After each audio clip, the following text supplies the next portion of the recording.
the Pennsylvania Railroad Class FF1. Now, I feel a little guilty putting the FF1 on here because, in the technical sense, it's not a bad locomotive at all. And in fact, it was almost too good for the railroad at the time, was kind of the issue. The FF1 was nicknamed Big Liz because she was a biggin'. She was very large. The wheel arrangement would technically be a 2662 in 2 half frames that were connected at the center. And she was electric, built in 1917. At the time, the Pennsylvania Railroad was still kind of experimenting with electric locomotives. It was still kind of newish in that era. So Big Liz was meant to test the waters a little bit more to see how things could work out. And she didn't work out, but not because of anything that should be obvious. So the issue that Big Liz had here was not due to reliability or technical issues or, failures or anything like that. She was, for her time, way too powerful. And it's a weird thing to say, but I have said it before on this list, and that is a thing that does occur. It is possible for a locomotive to just be too strong, and that was definitely Big Liz's issue. For one thing, she was so powerful that she tended to break the couplers that were being used back then. So that was the first issue. When they realized that they were never going to get this to work because she kept snapping everything, they decided to try to use her as a pusher. And it wasn't obvious. A pusher, pushes the train instead of pulling it, which is fine. Big Liz was so powerful that whenever she pushed a train, she tended to pop the middle cars out of placement, like derail them on turns, because she pushed so hard. And it was one of those situations where even if you could throttle her in a way where she wasn't pushing or pulling way too hard, there was no need for the amount of power that she held. It was just completely unnecessary. To her credit, while she wound up being pretty much useless for the railroad and she was cut up for scrap in 1940, she did pave the way for electrification on the Pennsylvania Railroad. She made the higher-ups realize the potential of electric power, eventually resulting in the magnificent GG1, which served for nearly 50 years. So let's all raise a glass to the GG1's grandma, because do not mess with this woman, she will absolutely break your frickin' neck. The Pennsylvania Railroad Class Q1. Oh, we're sticking with PA right now. Apparently I'm picking on my country for the moment. Alright. It's fine. I just didn't realize we had that many bad trains around here. I'm sure I'll go overseas shortly. Don't you think you guys have been, left out of the equation? Wouldn't want you feeling like you were perfect in every conceivable way, because Lord knows we aren't. Q1 was a single experimental steam locomotive designed for dual service. What does that mean? Well, basically they wanted the locomotive to be able to handle both passenger and freight trains. The high-speed passenger trains doing express runs, as well as the low-speed, very, very heavy freight trains. Okay, fine. She was a duplex, an actual real duplex. I genuinely mean that. I'm not getting it wrong this time. She genuinely was a duplex, rigid frame locomotive, but she was a little weird because her wheel arrangement was 4-6-4-4. Her driving wheels were 2 different amounts, which is a little unusual. It's not like the worst thing in the world, but it's definitely bizarre. Q1 was also given some streamlining that could be removed for both passenger and freight service. Streamlining for passenger, unnecessary for freight service. The thing about streamlining, especially removable streamlining that isn't built into the locomotive, means that maintenance costs are always higher. You have to remove the streamlining to do anything with the inner workings. So that was a problem on its own. But the major issue with the Q1 is that it was so expensive for not nearly the output they were expecting. Now, duplexes are generally powerful, and the Q1 was, but the amount of cost in terms of maintenance absolutely was in no way worth it. Her rear cylinders were actually mounted behind the rear driving wheels, next to the firebox, not the other way around, as with most locomotives. This is a problem because the heat and soot and everything that comes with a firebox tended to make the cylinders wear much quicker. And because they were mounted next to each other, both the firebox and the cylinders could only be a certain size because they constrained each other. It was not really the way to go when it came to anything. There was no reason to make it this way. On top of that, her steam pipes were actually too long. Now, you can make steam pipes as long as these were, but not with a firebox as small as the Q1 had. There has to be an even amount, and the combination meant that power output, when it was gained, was incredibly difficult to work with, so her operating costs were through the frickin' roof. To her credit, she did pave the way for the Q2, which, while it didn't last very long due to dieselization, was much better. So, I guess you could say that much. The DBAG Class 605, otherwise known as the, I'm about to get in trouble, ICE TD. Some people get mad that I call these trains ICE, because you're supposed to say each individual letter, apparently. I didn't know that. I always read them off as ICE. But apparently you're supposed to say ICE. But just so we're clear, I am definitely going to keep saying ICE this whole time because of force of habit. It's just something that's going to happen. Alright, I just want to warn everybody now. But we all know what we're talking about. So semantics, okay?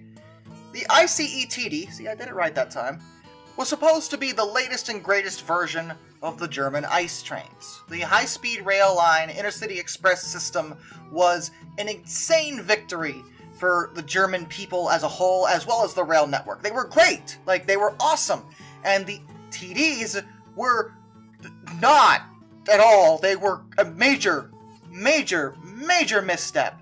It's also worth mentioning that unusually for the ICE trains that are generally known as high-speed electric lines, these were diesel electric, which might explain some of the missteps. Now, they could go very fast, 200 kilometers an hour, or 124 miles per hour. So, like, it wasn't like they couldn't do high speeds, but they were plagued with technical problems when they were introduced in 2001, most of which were just never resolved. And by technical problems, I mean that one of them broke an axle in 2002. After a year of service, an axle just broke. Which is... No, what? How did it... What? It didn't help that there was a diesel tax for their fuel, which meant that their operating costs were much higher than they would have been if they were just electric, like most of the ICEs. But as a slight footnote here, and you guys are going to love this, remember when I talked about the DSB and the IC4s, the ones that, you know, were horrible and terrible and didn't work? So the TDs were loaned off to the DSB as temporary replacements for their aging IC3s because the IC4s were so delayed. Which, I never thought with one of these lists I'd get a crossover like that, but yeah, because the IC4s were so bad, the DSB had to settle for these other high-speed diesel trains that were also really bad. You can't make this up. The offer was even given to the DSB to buy the ICE TDs, and they said, no, we spent enough money on bad trains, we're not doing that again, which is a fair answer. I'll give them that. By 2017, the vast majority of the TDs already entered retirement. Only one is still technically in service as an advanced train lab that serves as a test bed for new technologies. And as far as I can tell, it's still operating like that, and for no other reason. So, you know, going the way of the Kobo, I guess, fair enough. The British Rail Class 23. Ugh.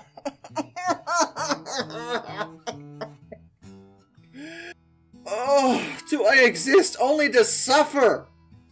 Why? Why must you fail me so often? The British Rail Class 23 was yet another diesel that was commissioned and manufactured in accordance to a contract orchestrated by British Rail. They were built by the English Electric Company in 1959. They are also known as baby Deltics, because outwardly they are very similar to the Class 55 Deltic locomotives, but they are roughly half the length. They are smaller, very adorable that way. But the question is, of course, were they any good? And I don't know why you'd dare ask me such a question at this point. Because it has been 8 lists, and at least 8 times, Actually, technically more than that, because there were a few multi-entries. But I've had to discuss British Rail in the late 50s and 60s. And talk about their diesels, and it's wearing on me. It's a problem. What was wrong with Class 23? What was wrong with the adorable baby Deltics? Well, once again, they had reliability issues. And in their case, it was just everything. No, seriously, according to my research, so much failed on them that they couldn't even draw a consistent problem with them. It seemed like with their build quality and parts within them, random failures just seemed to happen all the time. It was estimated they could only reach 40,000 to 60,000 miles each, including stopping, before something went wrong. In fact, at one point, during one of the inquiries, I literally looked into how many of the engines were out of commission at that given time. Mind you, only 10 of these were ever built. And at the time of the inquiry, 4 of them were out of commission due to engine trouble. So 40% of the fleet was out of commission at that moment. And this was considered normal. Because for most locomotives of any kind, no, that's not normal. Like, maybe the ratio's skewed because there were so few of them, but also, this is ridiculous. There's no reason why these diesels should have this many problems. And it was anything from overheating, to fractured cylinder liners, to turbocharger bearing failures, to seized pistons due to poor cooling caused by chemical erosion from incorrect lubricants, which actually doesn't sound like the diesel's fault. That sounds like your maintenance guy's fault, but whatever, that's just my opinion. The Class 23 did not last particularly long. By the late 60s, and the introduction of their latest National Traction Plan, which was meant to rationalize the number and types of diesel locomotives because they had ordered so many of them, the idea of keeping the baby Deltics around was unrealistic. There were already only 10 of them, so getting rid of them was pretty easy. Almost all of them were scrapped, although one of them worked test trains for the Railway Technical Center until 1975, and then it was cut up in 1977. As for preservation, well, sort of. One of the baby Deltics' engines, like their core components, was actually kept around as a spare. And a group of rail fans formed the Baby Deltic project to actually rebuild a Class 23 out of a Class 37. And they're still in process, but they've sort of succeeded into recreating a Baby Deltic. So, I mean, I guess that's a win. But also, just British Rail. No, really, this bothers me. You are a government entity, and every so often I get the odd comment where someone defends you. Okay? And you know what? I'm not trying to attack the UK as a whole. What my issue is how many tax dollars, euros, pounds, whatever, did you spend buying, contracting, and purchasing diesels that were worthless? How much money did you waste?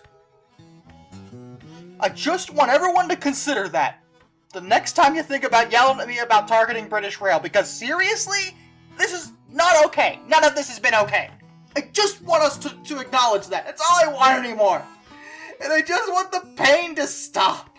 The Schienenzeppelin. Or Rail Zeppelin.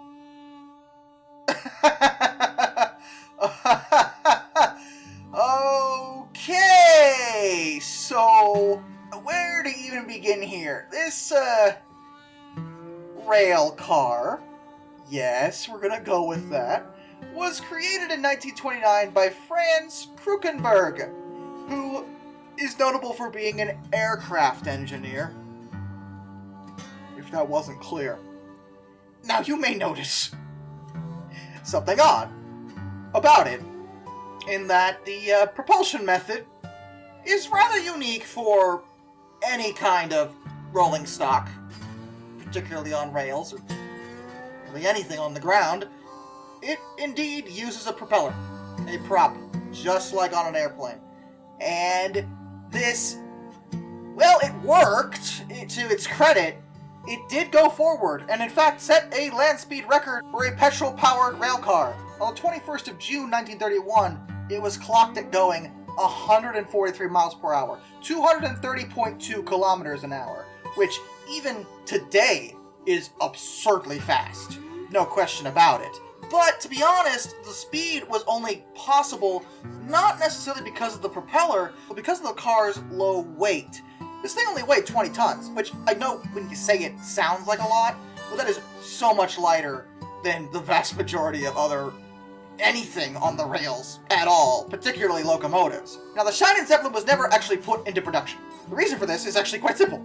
There is an incredible risk of, serious bodily injury because of the obvious, deadly spinning blades in the rear of it.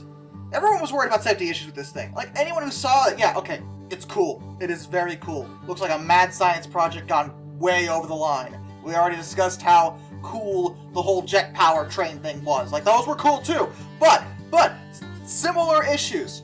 Loud propellers, danger, because they're much lower. Like, at least the jet-powered rail cars had the good sense to mount the jets on top of the rail car, so it was very unlikely that someone would be injured by it. The propeller is literally spinning right next to where people stand. It didn't help that at the time, it was so fast that most of the rail lines couldn't necessarily account for the speed and guarantee safety. The potential of it flying off the rails was not something that people didn't consider. It was a concern. Also, and this may sound really silly, but hear me out on this, it couldn't go uphill very well. Since it relied directly on airflow for its propulsion, it meant that the flow would actually separate when full power was applied, which was necessary on any kind of grade. A steep enough grade meant that the railcar actually wouldn't go anywhere because it couldn't build up enough thrust due to the way aerodynamics work. On a plane, this doesn't happen because they're in the sky, but because it was against the ground and going up, it meant that it just couldn't. On a straight shot, level ground, oh yeah, it can go really fast. But the second you make it go uphill, it starts to struggle.